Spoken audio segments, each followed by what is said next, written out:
അപ്പോൾ ഇന്നും നമ്മുടെ പരിപാടി എന്ന് പറയുന്നത് മാംഗ്ലൂർ വന്നിട്ട് മാംഗ്ലൂർ ബൺസ് കഴിക്കാൻ പോകും. എൻ്റെ കൂട്ടുകാരൻ പറഞ്ഞു, "അളിയാ മാംഗ്ലൂർ പോവുകയാണെങ്കിൽ നീ മസ്റ്റായിട്ടും ട്രൈ ചെയ്യേണ്ട സാധനമാണ് മാംഗ്ലൂർ ബൺസ്."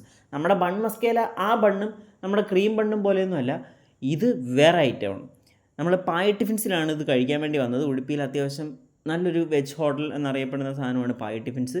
അവിടെ ആദ്യമേ എഴുതി വെച്ചിട്ടുണ്ട്, 20 മിനിറ്റ് നിങ്ങൾ വെയിറ്റ് ചെയ്താൽ മാത്രമേ നിങ്ങൾക്ക് നല്ല ചൂടുള്ള സാധനം കിട്ടുള്ളൂ. അങ്ങനെ ചൂടുള്ളൊരു ബണ്ണ് വന്നിട്ടുണ്ട്, നല്ല പഫി ആയിട്ട് നല്ല മൊരിഞ്ഞ് കുട്ടപ്പനായിട്ടൊരു ബണ്ണ് വന്നിട്ടുണ്ട്. അതിൻ്റെ കൂടെ ഉരുളക്കിഴങ്ങും ചമ്മന്തിയും. ഞാൻ നോക്കിയപ്പോൾ ഇങ്ങനെ അല്ലല്ലോ ഇതിൻ്റെ പരിപാടി.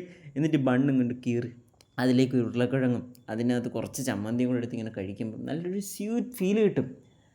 പക്ഷെ ഞാൻ ചായയുടെ കൂടെ അതൊന്ന് മുക്കി കഴിച്ചു നോക്കി. നമ്മുടെ ബൺ മസ്കേര പരിപാടി അതിവിടെ വേണ്ട, അത് നടക്കില്ല. ഇത് നമ്മൾ ഉരുളക്കിഴങ്ങും ചമ്മന്തിയും കൂട്ടി കഴിക്കാനുള്ള ബണ്ണാണ്. എന്തായാലും ഒരു മസ്റ്റ് ട്രൈ ആയിട്ടുണ്ട് ഇവിടെ വരുമ്പോൾ.